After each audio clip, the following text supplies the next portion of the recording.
Hi there, this is Being Proper with Lisa-Skye. I've got my proper hat on, it's time to be proper. To my left is Matt. Hi there, Matt. Hello. Feeling proper? So proper. Great. And to my right is Erin. Hi there, Erin. Hi. Proper? Never. So, let's talk about Metamours. What is a Metamour, Papa Lisa? I am glad you asked Matt. Erin, would you like to explain?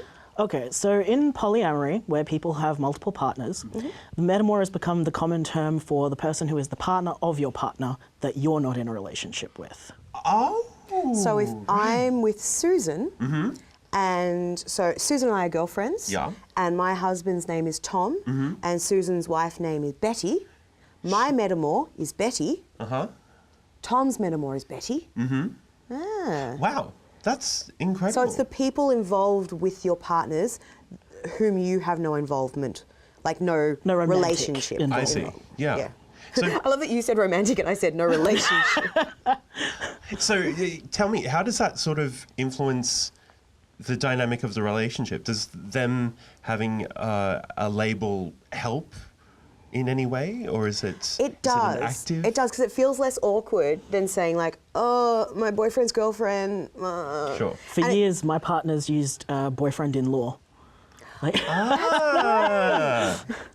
but Metamour's better. That's really great though. Yeah, well, I mean, it depends on the relationship too. I mean, you know, my primary partner would prefer not to have relationships with my people because they've got enough mates, mate. They're an introvert. Of course. But, you know, the fact that I've been with a few of them for 3 or 4 years means that, you know, they're inevitably going to... Crossover, Yeah. possibly. And also I'm lucky because my secondary partner has the best primary partner and she's amazing. And yeah, so but it's still kind of fraught because it's like, you know, we go out for a coffee just to kind of do that.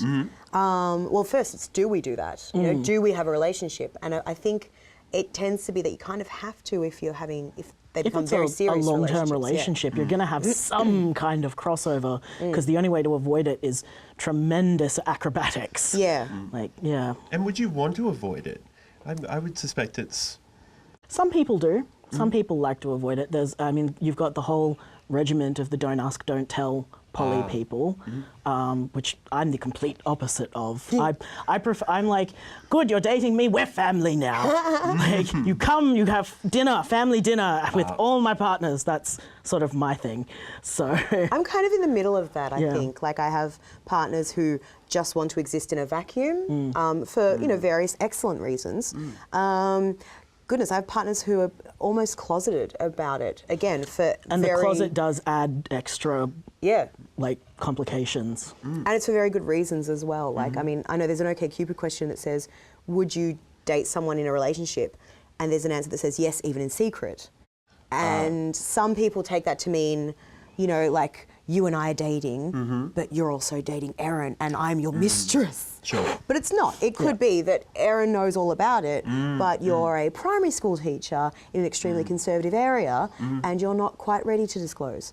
Or it's a very new thing, or you're new to kink. You know, I have a submissive who, when they were new to kink, of course they didn't want to disclose. Sure. So it's, you know, like, oh, yeah, this married woman beats me up every so often when she gets the itch and then we don't talk for a while.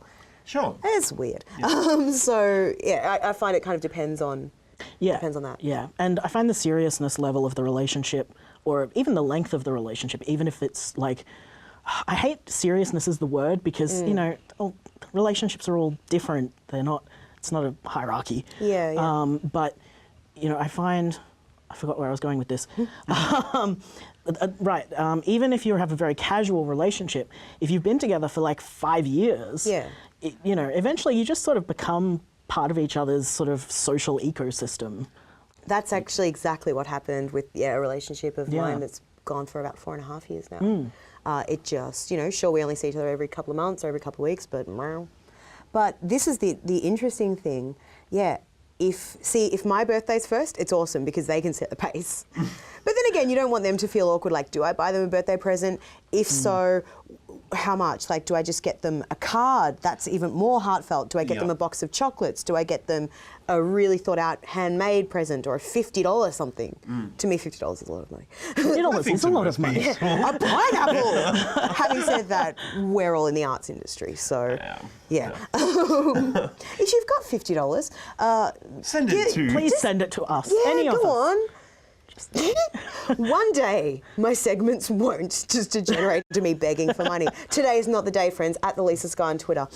So, Erin, how do you negotiate, I guess, gift giving amongst Metamours? Well, mostly it's very easy because we're all really poor. Like, I'm on Centrelink, and a lot of my partners and my partner's partners have been on Centrelink. So it's usually less presents are not really an issue in the first place because no one can afford it. But presents are gestures as well. Like, I prefer. Yes, I've got enough stuff. Like, if someone buys me a present, what I want is either something I've said I really want that, or experiences. I'm a big experience junkie. Take me out for dinner. Make me dinner. Make me a card. Yeah. For me, the I guess the similar thing is more like birthday parties. Is it appropriate to invite someone to a birthday party? Yeah. You know, and again, I think it's always different. I mean, look, with polyamory, just the same as everything in polyamory, the easiest thing to do is just ask. Just go, oh, you know, should I get Susan something for her birthday? Or, you know, am I welcome at Susan's birthday party? And you don't even need to ask Susan. You can ask your, you know, the person in between what they think.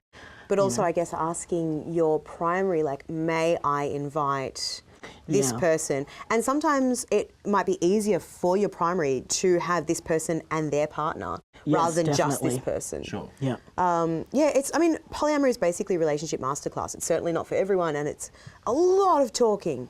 And so much Google Calendar. Have you learnt from experiences you've done in a way that you would do differently? I'm trying not to say mistake.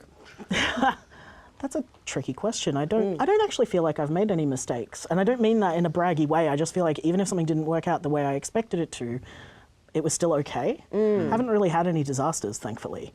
I would guess, though, it's more about the idea that as people, if you're fundamentally good, decent people, you're going to have a lot less problems, no matter what relationship you're in. So you both are pretty good people, in my opinion. So, like, well, because Stop. I'm half Greek, I have like the world gift giving thing. Of course. And I made a mistake in that I was way too generous with a Metamour, in that just because they were awesome. And I was working at the time, so I had money. And so I was just like, here, have treats. And then they felt that set the pace, which was awful because I didn't expect like very generous, time intensive things from them. And I guess similarly now, I'm always like, I like you, and I liked that we had dinner together. We will do it again one day. I am very busy. You know what it reminds me of, actually, is in-laws. Because I had that issue with my partner's in-laws where they went very fast on the gift giving and the, you know, and they were like, oh, we got Erin something for his birthday. And I'm like, thanks.